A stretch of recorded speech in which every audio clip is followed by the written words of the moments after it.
No, it's unbelievable. Here we have a global health pandemic. We've had economic crisis. Folks are hurting, but yet criminals continue to try to find a way to take advantage of it, and they're doing that now with vaccines. Attorney General Chris Carr says scammers have had a payday during the pandemic. It started last year with scams saying you needed to pay for a COVID test. Now it's moved to vaccines, having to pay to get an appointment or paying for shipping for a prize to do a vaccine survey. Vaccines are free in the state of Georgia. They're free.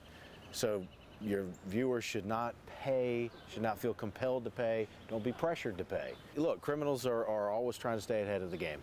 And their whole goal is to separate you from your money or your personally identifiable information. He says scams are nothing new, and unfortunately, they always increase during some type of disaster. Unfortunately, criminals want to take advantage of folks when they're in a heightened emotional state. Here's a sign of how bad it's been nationwide. Earlier this year, Google said it was intercepting about 18 million malware and phishing emails every day related to coronavirus. We're going after folks that are trying to take advantage of Georgians. Carr expects that scammers won't stop and reminds everyone to think before you decide to pay. And my message is this: you're always in charge of the transaction.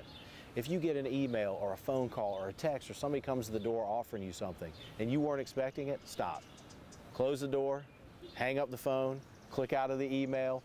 You're in charge of the transaction. Don't be taken advantage of. Joanne Merrigan, WSAV News 3 on your side.